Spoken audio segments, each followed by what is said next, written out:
اول شيء بدنا نقول بسم الله. قرب شوي لعندي.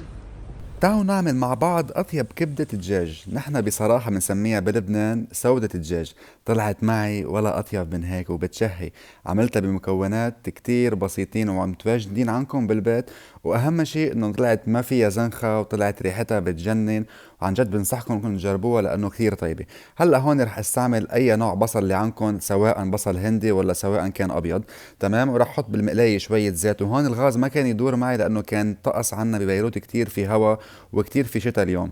فانتوا خبروني كيف الطقس عندكم. نحن اليوم فعلا كان كتير برد والطقس كتير فيه هوا.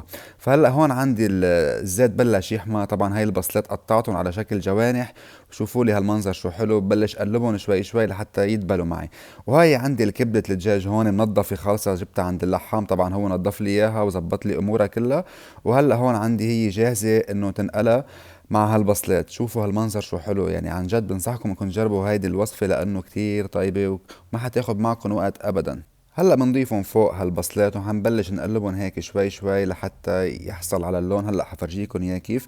هلا بلشوا هون انه ياخدوا اللون لحتى اضيف عليهم الفلفل الاسود وعندي الملح. تقريبا ضفت معلقتين ملح كبار وملعقة فلفل اسود.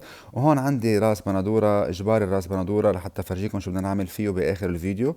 هلا بدي اقطعه مثل ما انكم شايفين بالفيديو هون. هيدي الطريقة بتمنى انكم تعملوها وتقولوا لي شو رأيكم بالتعليقات تحت. فهلا يعني بلشت هاي السودة تستوي معي هون، او كبدة الدجاج بلشت تستوي. طبعا ما رح نشفها من المي اللي فيها، بدنا حاولوا انكم تخلوا فيها شوية مي لحتى تحصل على طعمة مع البصل ولا اطيب من هيك. هلا بدكم تجيبوا الخبزه مثل هيدي. تمام. اول شيء بدنا نقول بسم الله. قرب شوي لعندي. ناخذ هيدي السودة من هون وبنحط بعد وحده تانية. شو حنعمل لها بعد؟ شوفوا شو حنعمل. حناخذ معها نعنع. خبروني بالتعليقات بتحبوا النعنع مثلي. وحنحط معها بندورة. وراح حط لها بندورة. بس لا تعرفوا شو، صارت كبيرة هيك مشان اقدر اكلها هلا. حط لها لا هوا كثير قوي عنها.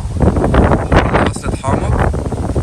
وعندي هون بلش يطيروا الاكلات. شفتوا شو بتعذب بالفيديو معكم برا.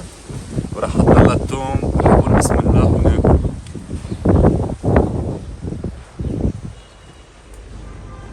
كيف طمنا؟ عن جد وصفة لازم تعملوها كتير طيبة.